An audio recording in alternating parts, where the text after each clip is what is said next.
Welcome to the Kids Kingdom. Please like, share and subscribe the channel.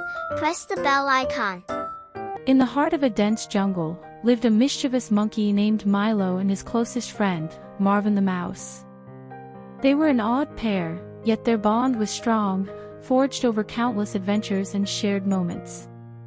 Milo, with his agile limbs and curious nature, spent his days swinging from branch to branch, exploring the jungle's mysteries. Marvin, small and nimble, would scurry alongside him. One sunny afternoon, as Marvin returned from one of his jaunts to the nearby city, he brought back a surprise for Milo, a piece of rich, crumbly cake. Milo's eyes widened with delight as he devoured the treat, savoring its sweetness unlike anything he had tasted in the jungle. "Marvin, where did you find this incredible thing?" Milo asked, crumbs falling from his mouth. "In the city, my dear Milo," Marvin replied with a twinkle in his eye. "There are treasures there, hidden amidst the towering buildings and bustling streets. Cheese, butter, cakes, things you've never dreamed of." From that day on, Marvin made regular trips to the city, sneaking into bakeries and markets to collect small delights for Milo. The monkey grew more and more enamored with these city treats, eagerly awaiting Marvin's return each time. But soon, Milo's curiosity turned into a desire to explore the city himself. "Marvin, why don't I come with you next time?" Milo suggested one day, licking the last crumbs of a stolen cake from his fingers. Marvin hesitated, knowing the city could be dangerous for a monkey as naive as Milo. "It's risky, Milo. People in the city are not as friendly as the creatures in our jungle." Milo pouted but persisted, his mind set on the promise of more cakes and treats.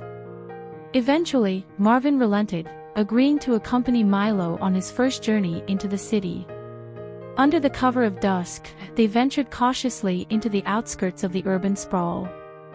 Milo's eyes widened at the sight of towering buildings and flickering streetlights. Marvin led him through narrow alleyways and bustling markets, cautioning him to stay hidden and quiet. Their first night in the city was a success. With Marvin's guidance, Milo managed to snatch a few pastries and cheeses without being noticed. But Milo's appetite for city treasures only intensified with each passing day. Soon, he began venturing into the city on his own, ignoring Marvin's warnings about the risks. He would return to the jungle with his arms full of stolen goods, gleefully sharing them with his friends. Unbeknownst to Milo, his nightly escapades did not go unnoticed by the people of the city. Merchants and villagers alike grew weary of the monkey's antics. One fateful night, as Milo reached greedily for a particularly enticing cake displayed outside a bakery, a trap was sprung. A net, cleverly concealed, ensnared Milo in its tight weave, leaving him dangling helplessly above the ground. Marvin, who had grown increasingly worried about Milo's reckless behavior, noticed his friend's absence the next morning. Sensing something amiss, he followed Milo's scent trail into the city, navigating the maze of streets until he stumbled upon the sight that made his heart sink, a trapped Milo, struggling in the net. Without a moment's hesitation, Marvin darted forward, his tiny teeth gnawing furiously at the ropes that bound Milo. With each precise bite, the net loosened until finally, Milo dropped safely into Marvin's waiting arms. "Milo, are you all right?" Marvin asked, his voice filled with concern as he inspected his friend for injuries. Milo nodded, still in shock from the ordeal. "Thank you, Marvin.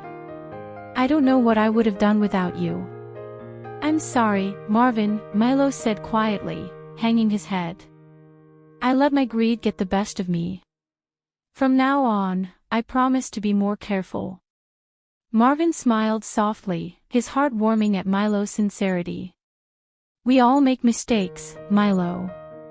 What's important is that we learn from them."